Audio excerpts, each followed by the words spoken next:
A'oudhu billahi minash shaitanir rajim, bismillahir rahmanir rahim. Au nom de Dieu, le tout miséricordieux, par essence et par excellence. Louange à Dieu qui crée toutes choses sans notion de mouvement ni de fatigue. Louange à Dieu qui est le premier sans commencement, le dernier sans fin, l'apparent sans visibilité et le caché sans dissimulation. Les initiés disent qu'elle est la porte du savoir éternel pour celui qui s'est élevé à la station de la perfection. Elle regrouperait la quintessence de la religion musulmane et partant de la tariqa tijaniyya. Elle est ainsi cette branche du soufisme qui permet d'enlever le voile qui empêche le musulman d'accéder à la vérité et à la connaissance de Dieu. Son avènement aurait été annoncé par le vénéré Cheikh Ahmed Tijani 3 jours avant son décès. Amis auditeurs et auditrices de la 95.3, vous avez bien compris, nous parlerons de spiritualité. Au microphone Souleymane Sangari et à la mise en onde Moussa Baye, je reçois pour vous Cheikh Cherif Oumar Abdelaziz en qualité de consultant dans votre émission La Tribune de la Faïda.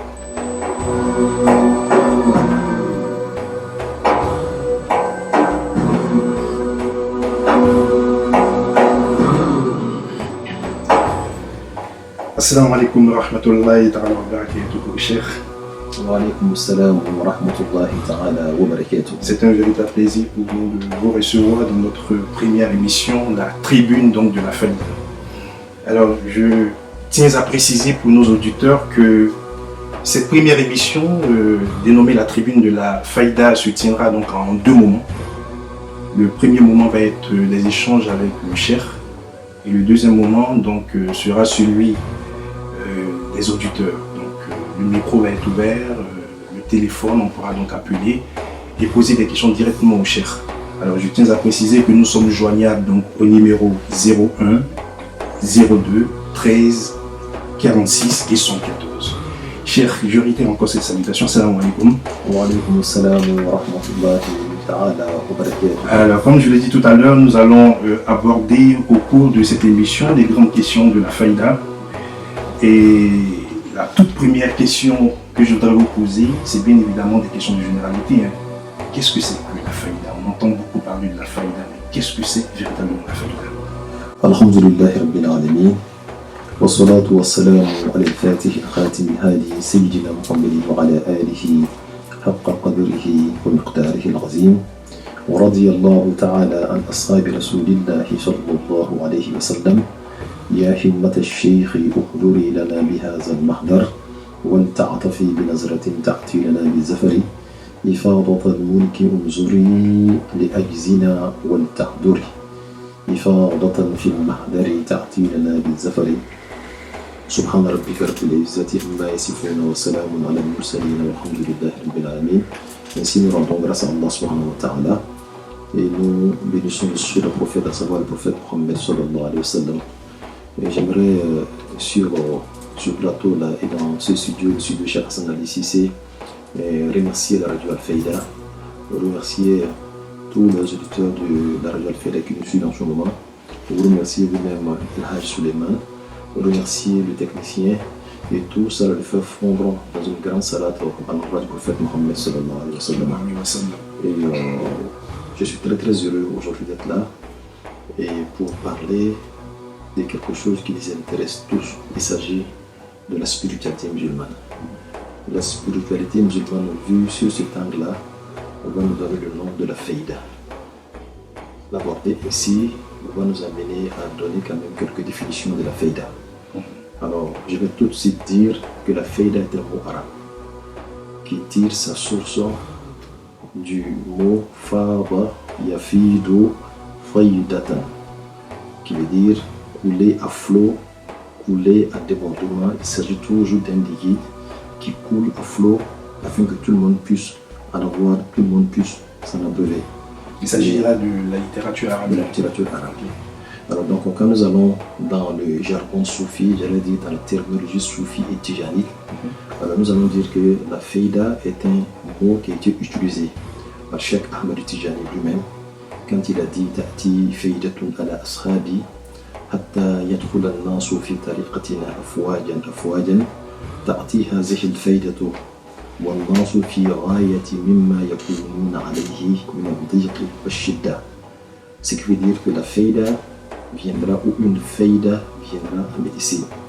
Un grand flux viendra à médecine, à tel point que les gens viendront dans la tariqa ou embrasseront la tariqa tijaniya, communauté après communauté. Et cette faïda viendra à un moment où le maître et le disciple seront coincés. Alors donc, j'ai une minute, on peut revenir là-dessus. Où le maître et le disciple seront coincés. Qu'est-ce qu'il faut entendre par le maître coincé? Voilà. Alors donc, il s'agit là des maîtres de la tariqa tijaniya de manière particulière, mais aussi tous les maîtres des autres écoles spirituelles. Mais je vais vous demander de me permettre de bien éclairer la compréhension au niveau de la faïda. Okay. La faïda, qui est un mot qui a été utilisé par Cheikh Ahmed Tijani, on pourrait ainsi dire que c'est une terminologie, j'allais dire, tijanite. Ce qui veut dire la connaissance de Dieu, et quand cette connaissance de Dieu envahit le cœur de la masse. Alors, pour comprendre cela, il faut dire que la connaissance de Dieu avait toujours existé dans le cœur des amis d'Allah, commençant par le prophète et les messagers et les grands saints, de manière singulière, et cela a été limité à certaines élites. Alors quand Dieu voudra que ces grands enseignements-là se propagent dans le cœur de la masse, alors on parlera de la faïda. Donc c'est une chose qui a déjà existé, alors même elle était dans le cœur de certaines personnes, et quand Dieu a décidé que cette grande valeur puisse envahir le cœur de la masse des communautés, c'est en ce moment-là qu'on parlera de la faïda. Donc c'est un enseignement, quand cet enseignement va envahir le monde tout entier. Donc voilà ce que nous pourrons dire et par rapport à la faïda, quant à sa définition. Et on pourra retenir que la faïda est une expérience spirituelle pour être dévoilée, pour être illuminée. Et cela se référant au verset qui dit Ar-Rahmanu fas'al bihi khabira. Au sujet d'Allah, interroge quelqu'un qui a de l'expérience. Dieu n'a pas dit interroge quelqu'un qui a le savoir, ou j'allais dire un historien, mais quelqu'un qui a de l'expérience. Donc c'est une expérience spirituelle pour ceux-là qui vont l'expérimenter et qui vont obtenir cette saveur spirituelle pour être dévoilés à Allah subhanahu wa ta'ala, qui est d'ailleurs le but même de la création de tout être sur terre.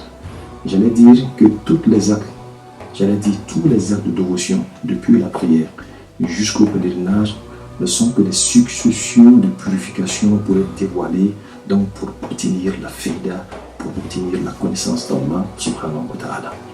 Ok, en tout cas, merci Cheikh Cherif Oumar Abdelaziz pour toutes ces informations sur la faïda quant à la définition.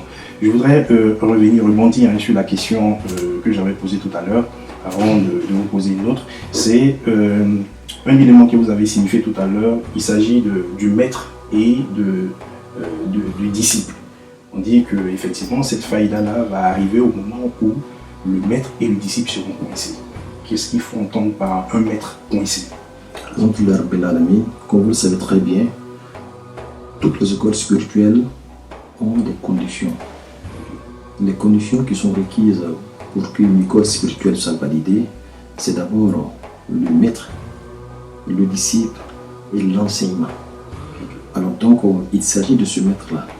Et quand je parle des écoles spirituelles, je parle des écoles spirituelles authentiques au sein de cette grande religion qu'est l'islam, telles que la Qadiriya, la Shaziliya, la Naqshbandiya, la Sanusiya, pour ne citer que ces écoles spirituelles-là. Alors donc, la faïda viendra à un moment. Donc la connaissance de Dieu qui était dans le cœur de certaines élites, alors va se propager à un moment où on aura eu l'impression que la véritable quête de ces écoles dites spirituelles-là, qu'on ne peut plus les atteindre. Parce que le maître, lui, sachant qu'il a une mission, mais ne maîtrisant pas cette mission, alors reste avec le disciple, ne sachant pas quoi lui donner comme enseignement. Le disciple également, sachant qu'il est là pour quelque chose, ne pouvant pas l'atteindre par respect pour le maître, restera avec le maître. Alors ainsi, dans cette situation de gêne, Dieu, subhanahu wa ta'ala, sa grâce va se manifester et ça va donner la naissance à la faïda. Ok. Voilà. D'accord, en tout cas, c'est très bien compris. Alors, Cheikh, vous avez cité différentes écoles spirituelles, mais je voudrais savoir, est-ce que la faïda est étroitement liée à l'école de la Tijaniya? Est-ce que la faïda, on ne pourrait pas avoir cela en dehors de la tariqat Tijaniya, ou est-ce que c'est exclusivement réservé à la tariqat Tijaniya? Alors, j'avais dit tout à l'heure que la faïda a deux dimensions. Il y a d'abord l'enseignement qui est la connaissance de Dieu. Et elle devient faïda que quand cette connaissance de Dieu envahit le cœur des grandes communautés et que quand cette faïda touche le cœur même des personnes que vous ne considérez même pas, parce qu'elle provient d'une générosité d'Allah subhanahu wa ta'ala. Quant à l'enseignement, on pourra dire que l'enseignement avait existé dans toutes ces écoles spirituelles, depuis la Qadiriya jusqu'à la fin des écoles spirituelles qui existeront. Mais la faïda, qui est la grande propagation de cette connaissance de Dieu-là, ne porte qu'à la tariqa tijaniya. Ok, Inch'Allah. d'accord, c'est très bien compris. Alors, une autre question, c'est concernant l'historique. Est-ce que bien évidemment, sur la tariqa tijaniya, on voudrait savoir les sources. Parce qu'on aurait appris, d'ailleurs même dans l'introduction, je l'ai mis au conditionnel, est-ce que la faïda vient du Cheikh Ahmed Tijani, où il s'agit en fait d'une hérésie, c'est-à-dire une innovation, une bida, une invention au sein de la tariqa Tijaniya? Alhamdulillah Rabbil Alamin, beaucoup de personnes nous posent cette question, même des personnes qui sont issues de la tariqa Tijaniya. Alors nous avons compris par là que les personnes se sont juste contentées de la pratique du wird de la tariqa Tijaniya, mais ces personnes n'ont pas assez de lecture quant aux ouvrages de Cheikh Ahmed Tijani. Cheikh Ahmed Tijani, comme vous le savez très bien, a laissé trois grands ouvrages. Nous avons Jawahirul Ma'ani, nous avons Jami' ibn Shiri et nous avons Ifadatul Ahmadiyya, qui sont très souvent des livres entretiens. Alors dans Ifadatul Ahmadiyya, vous verrez que Cheikh Ahmed Tijani a nommément cité la faïda. Alors, il a dit, et je l'avais déjà dit, que ta'ti faïdatun ala ashabi hatta yadkhul an-nas fi tariqatina afwajan. Une grande profusion de lumière viendra, et un grand flux de connaissances de Dieu viendra avec ici, à tel point que les gens viennent de partout pour embrasser la tariqa tijaniya. Et cela va se faire à un moment où tout le monde est coincé.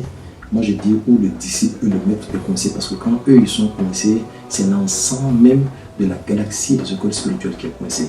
Alors donc, Cheikh Ahmed Tijani l'a nommément cité. Voilà pourquoi nous l'avons considéré comme une terminologie tijanite, parce qu'il a cité. Mais comme vous le savez très bien, la faïda étant une valeur, et les valeurs ont toujours besoin d'un endroit pour se manifester. J'allais dire d'un support pour se manifester. Quand on parle de vérité, on ne peut comprendre la vérité qu'à travers un être véridique, n'est-ce pas? Oui. Quand on parle de loyauté, on ne peut voir la loyauté qu'à travers un être loyal.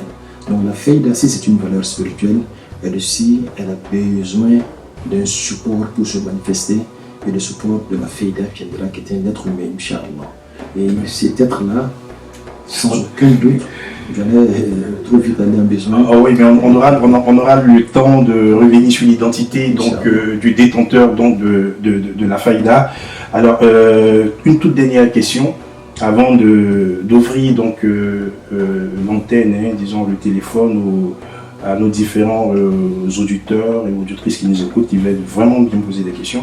Alors, trois éléments sont essentiels dans ce que vous avez dit: le maître, le disciple et l'enseignement.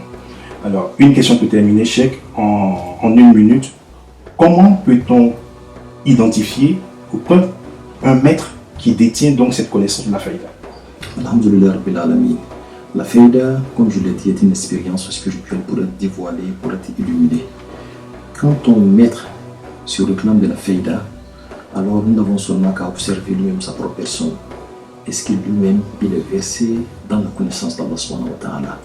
Deuxièmement, est-ce qu'il parvient à éduquer les disciples vers cette connaissance-là? Et c'est très facile de le savoir quand nous-mêmes nous sommes imprégnés de cette valeur. Alors donc quand nous remarquons un être qui parle de ces valeurs spirituelles, pour quelqu'un qui les connaît, automatiquement il peut distinguer le détenteur de la faïda, son disciple qu'il soit ou bien maître, mais il sait que celui-là détient une partie de la vérité, et cette vérité qui n'est rien d'autre que cette connaissance d'Allah subhanahu wa ta'ala qui permet à l'être humain de faire un avec Allah subhanahu wa ta'ala. En tout cas, merci Cheikh Cherif Oumar Abdelaziz. On vient donc d'épuiser les quelques questions que nous avions voulu vous poser dans le premier moment donc, de notre émission, la tribune de la Faïda. Nous allons passer tout à l'heure au niveau du micro, au niveau donc, du téléphone avec le Pachidem Moussa Vaye. Est-ce que nous avons un auditeur Salam alaikum. Salam alaikum. Wa alaikum salam wa rahmatullah. Je suis bien à l'émission du Cheikh. Exactement. Veuillez vous présenter. À qui ai-je l'honneur? Auditeur en ligne, oui. Oui, c'est M. Keita Oumar. Ah, M. Keita Oumar. Voilà. Oui. Et donc, j'appelle depuis Abobo. Ok. Et donc, je viens d'écouter le chef tout à l'heure. Donc, si je comprends bien, il y a quelque chose encore dans la Tidjaniya que la grande partie de la communauté musulmane et tidjanienne n'a pas compris, parce que là, je viens de parler de la faïda. Et donc, c'est une innovation, ou bien, j'aimerais savoir si le chef pourrait nous expliquer, est-ce que c'est une innovation faite par, comment on appelle, Charme Tidjani, parce que déjà, on n'a même pas encore fini avec la Tidjaniya, et là, je viens d'apprendre encore qu'il y a une autre dimension de spiritualité qu'on appelle la faïda. Est-ce que le chef peut vraiment nous expliquer? Ok, Keita, merci bien. La question était bien entendue par le chef. Un autre auditeur? Ok, alors, chef, c'est notre frère Keita d'Abobo. Alors, il voudrait bien savoir si au sein de la Tariqa Tijaniya, il y a encore d'autres choses que la grande masse ne connaît pas, notamment puisqu'on parle de la faïda. Alhamdulillah, je voudrais d'abord remercier ce auditeur-là, je pense qu'il s'appelle Keita Oumar, il nous appelle depuis Abobo. Je lui dis un grand merci, sa question est pertinente, mais qu'il se rassure, à cette question nous avons une réponse. Et j'ai l'impression qu'il ne nous a pas très bien écouté. On parle d'innovation vis-à-vis de la Tariqa Tidjaniya, quand Cheikh Ahmed Tidjani n'a pas fait quelque chose ou bien n'a pas annoncé quelque chose.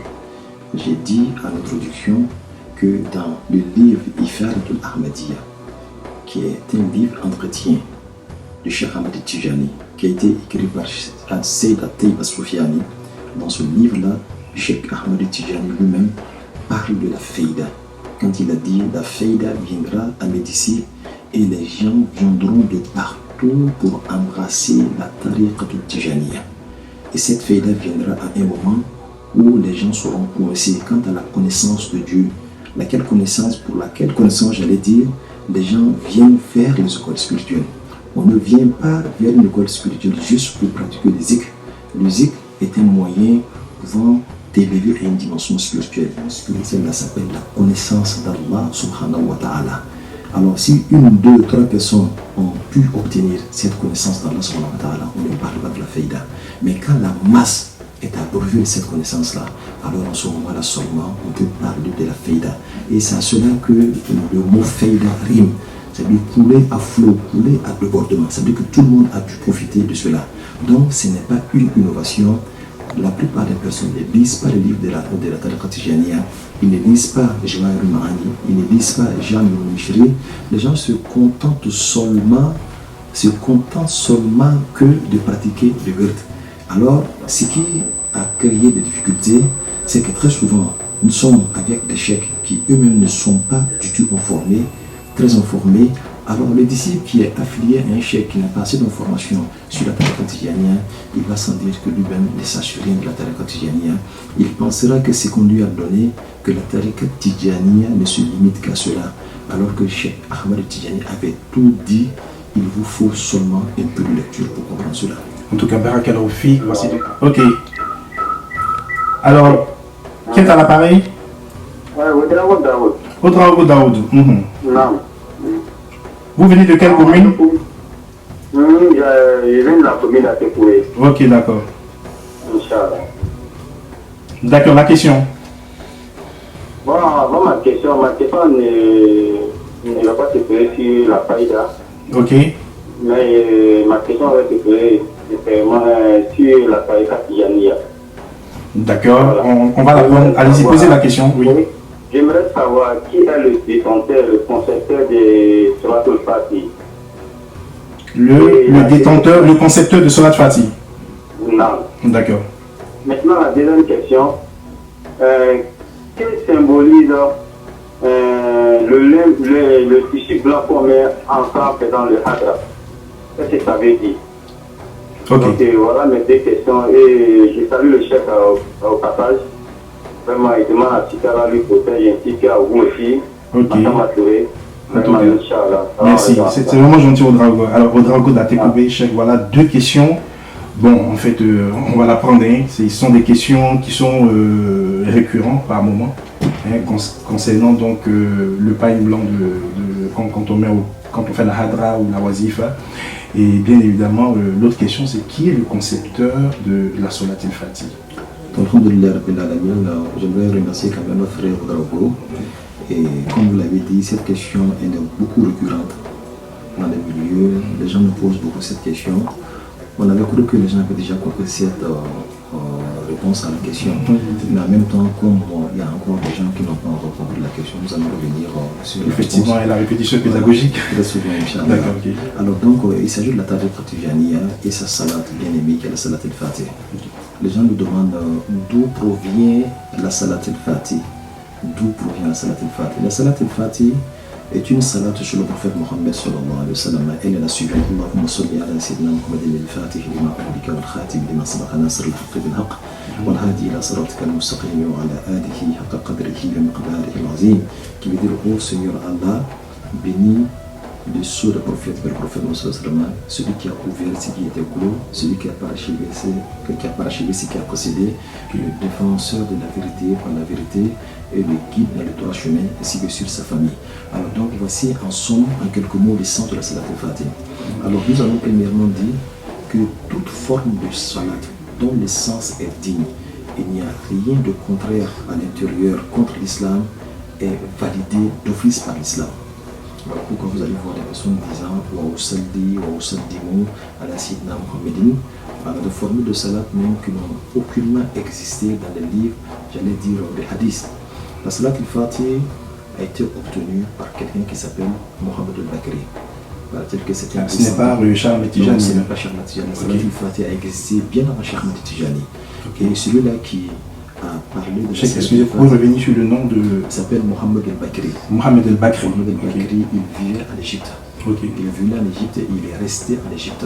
Alors lui, c'est pendant ce retraite spirituelle, quand il est rentré en retraite spirituelle, demandant à Allah subhanahu wa ta'ala de lui donner la meilleure formule de salat qui puisse rapprocher un être d'Allah subhanahu wa ta'ala.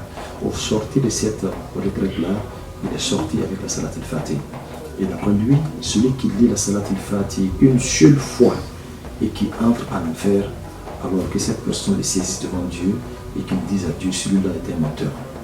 Vous savez, la parole des saints, nous ne sommes pas saints, on ne peut pas contredire la parole des saints. Mais ce que nous pouvons, c'est de croire en ces personnes-là, des personnes-là qui avaient un lien fort avec Allah subhanahu wa ta'ala. Cheikh Ahmed Tijani est venu trouver des gens déjà pratiquant la salat al-Fatih.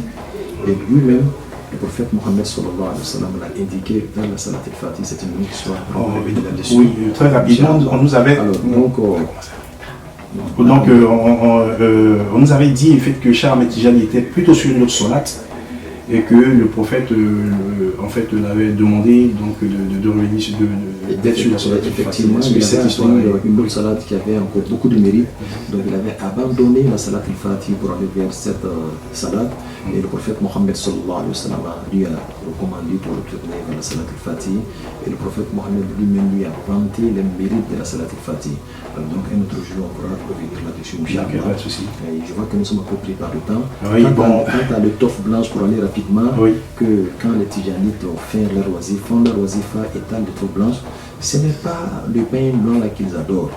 On n'a jamais vu un Tijanite s'asseoir devant ce pain blanc et dire il y a pain blanc, il y a pain blanc. Non, non. Quand ils sont autour de cette étoffe blanche-là, c'est la Fatiha qu'ils lisent, c'est Astaghfirullah Azim Adazila, il y a le Karim qu'ils lisent, c'est là, il y a qu'ils lisent, c'est la Salat sur le Sassam qu'ils lisent. Donc il faut bien écouter ce qu'ils disent, ne regarde pas le pain blanc. Et il est nullement interdit qu'un être humain puisse utiliser le pain blanc pour sentir la sainteté, pour ne pas être distrait. Cheikh Ahmed Tidiane, au début, quand il avait reçu la Salat al-Fatih, il faisait la wazifa à côté de sa maison, et c'était un passage. La plupart des personnes qui passaient sur cette route-là, qui était une route très étroite, comme les personnes vont aujourd'hui au Maroc. Effectivement. Alors donc, il a jugé utile de mettre une auto blanche pour que les gens sachent qu'à cet endroit précis, les gens sont en train de faire de l'invocation d'Allah Subhanahu wa Ta'ala et que les gens puissent contourner. Et cela est devenu une tradition. Et ce n'est pas du tout une mauvaise tradition, parce que même dans une mosquée, quand vous vous retrouvez pour faire le zikr, les personnes qui ne font pas le zikr peuvent venir à votre sein pour vouloir faire une nafila. Donc quand vous mettez quelque chose pour interpeller les gens qui ne sont en train de faire quelque chose, la mosquée est grande, ils peuvent se mettre quelque part pour faire une nafila. C'est juste pour cela, on n'adore pas le pain blanc, il faut plutôt écouter les paroles qui sont dites, ne regardez pas le pain blanc qui n'est rien d'autre, et à l'origine tout est permis. Je pense que nous sommes pratiquement à la phase crépusculaire donc, de cette émission. J'ai été très heureux donc, de la conduire. Et d'ailleurs, l'un des objectifs de cette émission, c'est d'apporter ample information sur la faïda, puisque nous avions observé, nous avions entendu parler, nous avions compris qu'au sein même de la Tariqa Tijaniya, il y a une véritable méconnaissance de la faïda. J'ai été très heureux d'être en votre compagnie. La mise en onde a été assurée par Moussa Vaillé. On se retrouvera, Inch'Allah, la semaine prochaine, cette fois-ci, pour parler de l'identité du détenteur de la faïda. Amis auditeurs, vous nous suivez donc sur Radio Al-Faïda, la 95.3, et votre émission était la tribune de la faïda. On se retrouve le samedi prochain de Iznillah.